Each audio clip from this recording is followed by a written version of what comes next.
An incredible video coming into our newsroom this morning from South Korea. When the ethics reports about Governor Bentley came out last week, some of the strongest evidence came from this woman. Of one American Airlines flight going to Washington, D.C. this morning that has also been canceled. Some areas seeing rain today, but obviously the temperatures are way warmer than they were last week. Know that the jury could come back at any moment with a verdict in this. In a Cessna 172 right now, this is one of the planes that you could be flying in if you take lessons at Redstone Arsenal. Another one of the men grabs a second clerk and holds her at gunpoint. Her child is showing no symptoms after she tested positive for Zika. Right now I am in the Thunderbird F-16 with my pilot Wolf.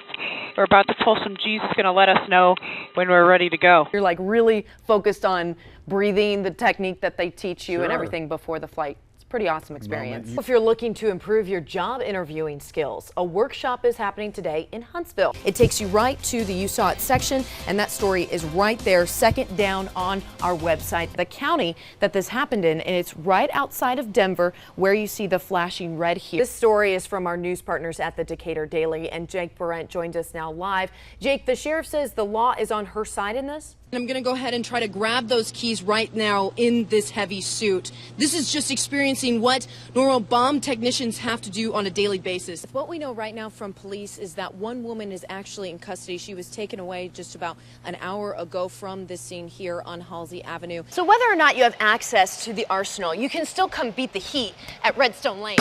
Jermaine Funny Mane Johnson, we're actually going live on WAFF 48 Facebook page just a few minutes. She's been working hard to sell these bracelets here, and you've got one on. It started with a tornado siren, and Redstone Arsenal emergency crews sprang into action. This year's full-scale installation emergency exercise was all about dealing with a natural disaster like a tornado if one hits Redstone. In the event that a tornado does impact, there's certain response mechanisms that we're going to employ to assist in recovery and response to a tornado event. Those mechanisms Dan Huber, an exercise operation controller, mentioned are things like bringing in other emergency response agencies such as HEMC, police, and fire to help out. The exercise took place in one of the neighborhoods on Redstone. They put trees, power lines, even brought in a junk car and smashed it with a pole, all to simulate a situation they might find when a tornado blows through.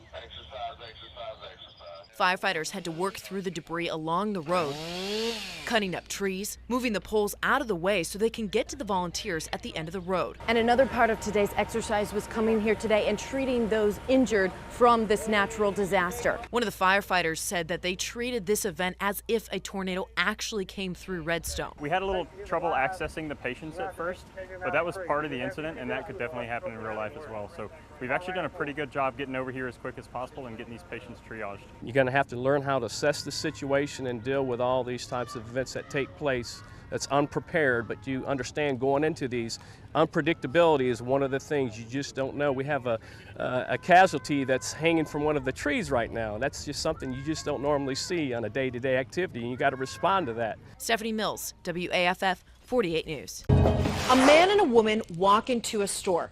Well, it sounds like the beginning of a joke, but if you're a woman, the joke could be on you. The fact is, women are paying more for everyday items. It's being called the pink tax or the woman tax. I decided to do some digging to find out if this gender pricing makes sense. It's the battle of the sexes, but when it comes to consumer products, women are losing. There are differences, and that we should be more discriminating purchasers. After taking a look at everyday items like razors, deodorant, hair products, and body care, from toys labeled for girls, for boys, to just taking in your shirt to be dry cleaned, I realized gender pricing is everywhere. The price gap between women's products and men's can be found at most every store. At Walgreens, I found a pack of Schick Hydro 5 razor refills were priced at $14.99. But when slapped with the label for women, the price went up to $18.49. Walking through the hygiene product aisle at Publix, I found a product I use on a regular basis, Cetaphil Daily Moisturizer. The regular, $16.69. But just a few bottles down, a daily face lotion for men at $12.99.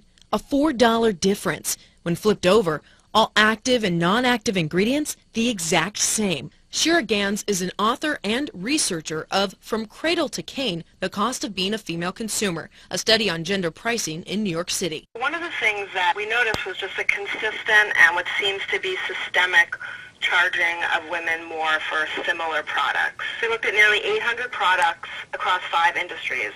And what we found was really startling. 42% of the time, women were charged more compared to men who were charged more 18% of the time. So I went to the people setting those prices, reached out to the retail companies to ask that one simple question, why? Some of them, Walgreens, Schick, and Cetaphil, gave no response to the question. Target provided a statement by email saying a difference in price can be related to production costs or other factors. Just what those factors are for items that are exactly the same remains a mystery. Or does it? The objective of a company is to make a profit. Another money mystery, dry cleaning. Why does a man's shirt and a woman's shirt, made from the same fabric and same style, have different prices? We took a man's shirt and a woman's shirt to 2 separate dry cleaners, had the same things done to both, and check out the price. We have a man's shirt, 100% cotton, $2 to launder and just put on a machine apparently. But for a women's shirt, 100% cotton as well, $4.50 because they had to, quote, hand press it. I put in a call to 6 separate dry cleaners around the Tennessee Valley. All women's shirts were priced higher than men's. When asked why, they all gave an answer similar to this. Why would they be different prices? It's kind of simple because we have a machine for the men's, because men's shirts are mostly, their shapes are mostly same, so they're a little bit bigger sizes, but we can adjust that one. So we can press in the machine, but there is no machine for the woman's. So woman's blouse has to be pressed by hand. It takes a long time. Elizabeth Grauerholtz is a professor at University of Central Florida. She was the advisor for research and collaborator in a study done in 2006 called The Cost of Doing Femininity, Gender Disparities in Pricing of Personal Care Products and Services. It just shows one more way that it costs women a lot to live and operate in a society today, in the workplace in particular. In addition to making lower incomes, they also then have to pay higher prices to do their jobs and to be out in the world. But what can you do about it? How can you avoid this pink tax? Laura Kerner is a professor of marketing at Athens State. The consumer speaks, and I think if the public knows, and if the public is willing to not purchase, that's the biggest clout that a consumer has, is just not to buy. Stuart Welch is a finance expert and the founder of the Welch Group, and explained. If you are a smart shopper, you can save hundreds, if not thousands of dollars a year on things that you tend to buy and purchase every day. I've been working on this story for weeks now, and what I've shown you here in this report is only some of what I've uncovered. To see even more and arm yourself with strategies to avoid gender pricing, go to WAFF.com and click on this story. Stephanie Mills, WAFF 48.